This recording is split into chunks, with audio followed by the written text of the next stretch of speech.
आजची रेसिपी आहे चिकन पुलावची। तर त्यासाठी इथे आपल्याला लागणार आहे कोथिंबीर, कांदा, सुके खोबरं, लिंबू, लसूण, अद्रक, पुदिना, टोमॅटो आणि खडा मसाला। इथे चिकन घेतलं आणि तांदूळ घेतलेत। हा बिर्याणी मसाला वापरते मी।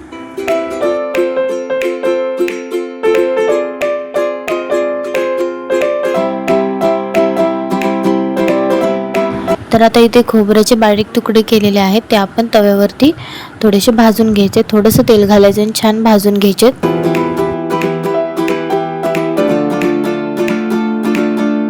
आता खोबरे तळून झाले। आता आपण इथे कांदा घेऊया।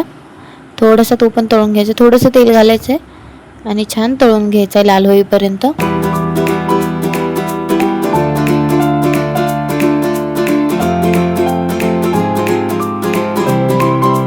आता इथे कांदा पण लाल झालाय, काढून घेऊया। आता इथे बघू शकता आणि इथे मी खडे मसाले पण थोडेसे तळून घेतलेत। आता हे सर्व आपण टाकायचे मिक्सरच्या भांड्यामध्ये। त्यात आपण घालूया लसूण, पुदिना, अद्रक, कोथिंबीर।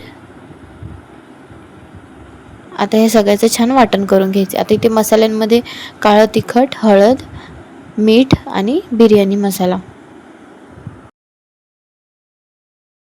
आता इथे आम्ही हे कुकरमध्ये करणार आहे, झटपट होईल अशी। तर इथे कुकरमध्ये तेल घालायचे। तेल तापलं की आपण त्यात तेजपत्त्याचे पानं घालायचे। आता टोमॅटो घालूया आणि छान परतून घेऊया।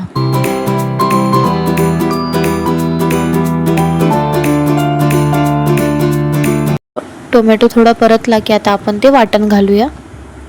आता हे वाटण पण छान त्याचा कच्चापणा जाईपर्यंत छान तळून घ्यायचे, जोपर्यंत त्याचा कलर थोडा डार्क होत नाही। आता इथे आपण आपले सगळे मसाले घालूया।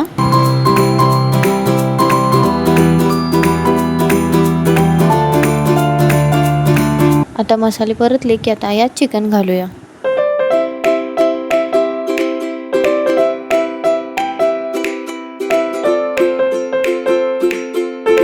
एक 5 मिनिटं चिकन मसाल्यातच राहू द्यायचे आणि मग आपण तांदूळ घालणार आहेत।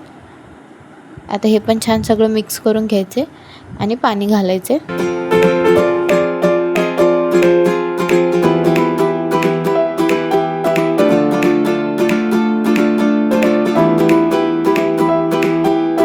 आता पाण्याला उकळ आली की आपण कुकरचं झाकण लावून घेऊया। ते पूर्ण 3 शिट्ट्या करून घ्यायच्या आहेत।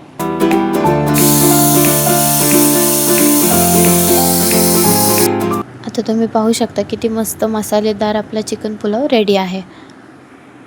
आता ही आमच्या आजीची रेसिपी आहे, त्यामुळे इतकी सोपी आहे, साधी सिंपल आहे। कारण ती असाच बनवते आणि आम्हाला असा खूप आवडतो। तुम्ही पण नक्की करून बघा, तुम्हाला पण खूपच आवडेल। आणि रेसिपी आवडली असेल तर लाईक करा आणि चॅनलला सबस्क्राईब करायला विसरू नका।